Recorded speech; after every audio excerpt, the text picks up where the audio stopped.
Salam alaikum. Bonjour chers étudiants, chers collègues, chers amis. Ravi de vous revoir encore une fois dans cette séance concernant le web design. Donc l'autre fois on avait fait une introduction générale sur les règles d'or à respecter pour un bon design contemporain, un design moderne. Alors normalement la première règle dit que on doit se mettre au service du contenu. Pourquoi? Parce que tout simplement ce que nous allons présenter sur le site web, c'est le contenu. Okay, donc le contenu il doit apparaître clairement,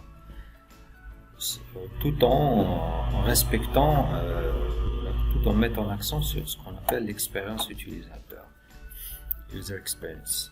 Ça veut dire que notre design il doit doit présenter le contenu avec toute la simplicité que cela suppose. Notre internaute ne doit pas se fatiguer en feuilletant le site web. Il doit retrouver facilement l'information qu'il souhaite. Nous devons normalement le guider afin de lui rendre cette expérience plus simple et plus conviviale. D'accord? Donc la présentation, elle doit mettre en valeur le contenu et pas l'inverse. Okay? D'accord? Donc on ne doit pas mettre des couleurs qui vont perturber le visuel, on ne doit pas mettre des éléments hors sujet par la simple raison que cela nous plaît ou cela est à la mode. Non, tout le design doit être au service du contenu. D'accord? Ça c'est le premier point. Alors pour ce qui est du deuxième point, normalement lorsque quelqu'un feuillette ou le fait naviguer entre les pages, il doit se sentir toujours dans le même environnement.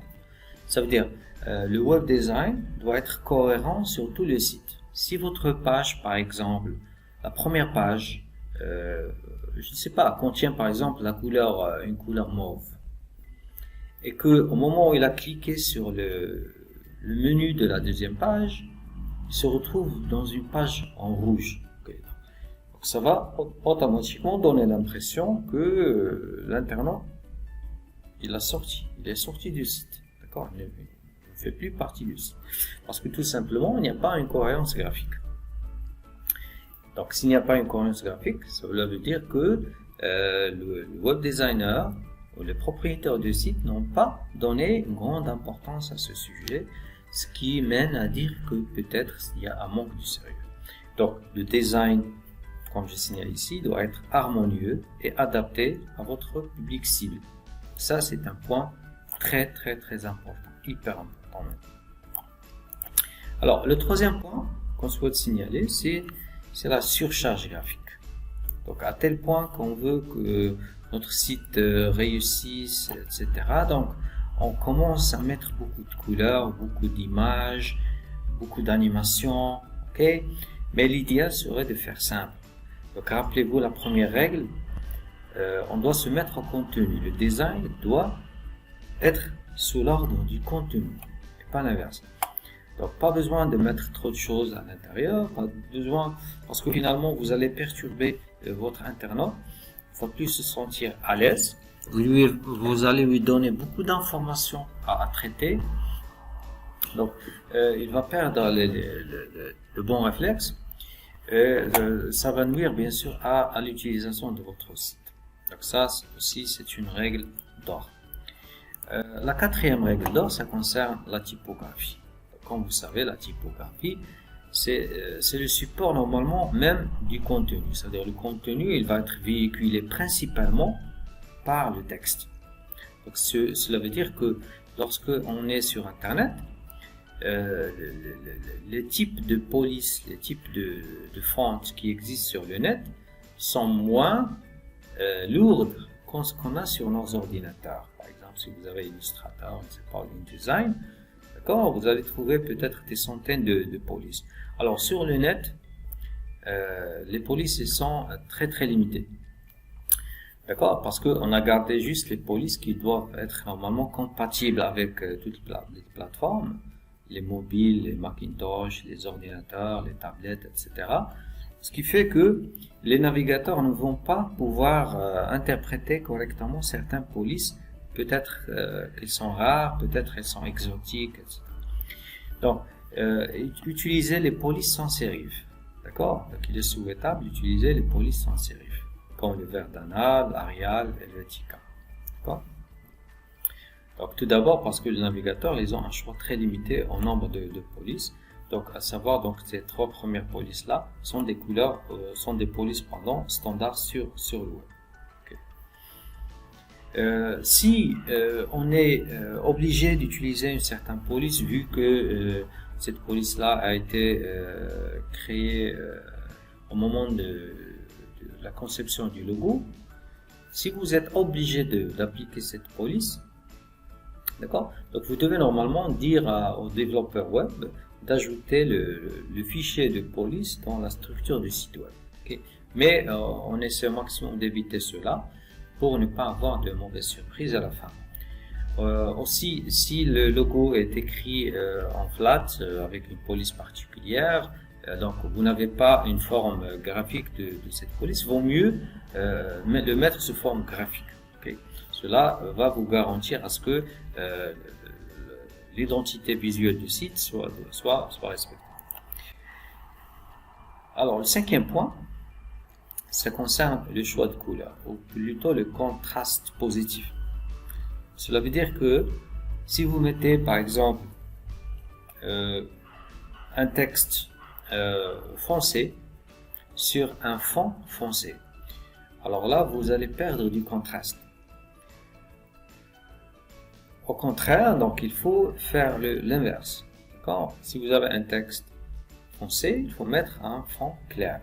Si vous avez par exemple un fond foncé, il faut mettre du texte en clair. D'accord? Et vice versa.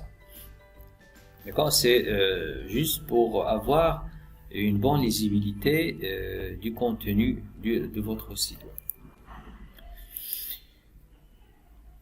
D'accord. Aussi, un principe très important dans les textes, c'est l'aération. Ok?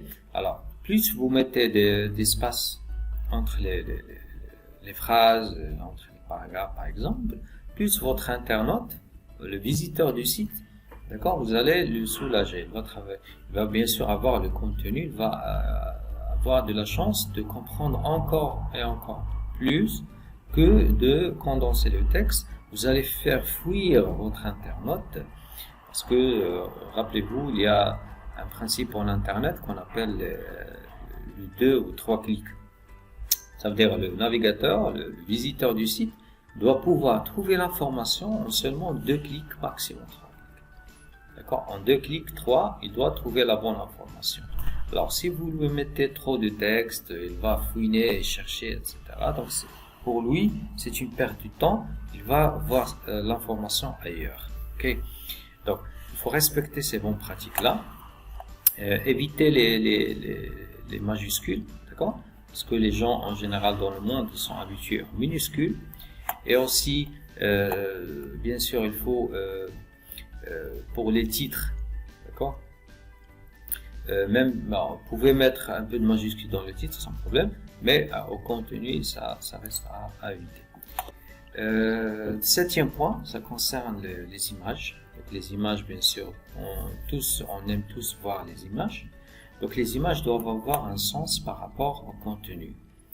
D'accord? Donc, elles doivent normalement faire véhiculer l'information.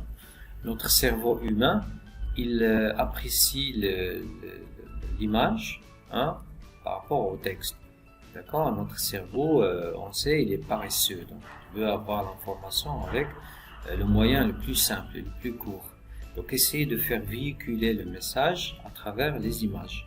Donc, les images doivent avoir un sens parce que le cerveau essaie de les interpréter. Alors, si vous mettez une image qui n'a rien à voir avec, bien sûr, le contenu du site, juste le fait que ça vous a plu, alors peut-être ça va mettre l'utilisateur en confusion. Vous allez peut-être passer un message inverse, ce qu'on souhaite du site. D'accord? Concernant le 8e point, donc ça parle de la navigation et de l'ergonomie. Alors souvent, lorsqu'on parle ergonomie, on parle comment faciliter la navigation, ok, dans le site web. Donc, éviter les menus horizontaux et utiliser les menus verticaux. Pardon, éviter les menus verticaux et utiliser les menus horizontaux. Pourquoi? Parce que normalement, l'œil humain il a tendance à voir tout ce qui est horizontal, hein, dans un premier temps. C'est pour ça on a les yeux au niveau horizontal. Okay? Ce qui fait que le niveau vertical, il n'est pas naturel. Et en plus, c'est fatigant pour les yeux. Quand pour voir comme ça verticalement, c'est un peu fatigant. Donc, essayez de travailler, d'accentuer sur le menu horizontal, compact et efficace. D'accord? Par exemple, vous voyez ici. D'accord? Il y a un menu horizontal. Par contre, là, c'est un peu pénible de naviguer dans un menu, bien sûr, qui est vertical.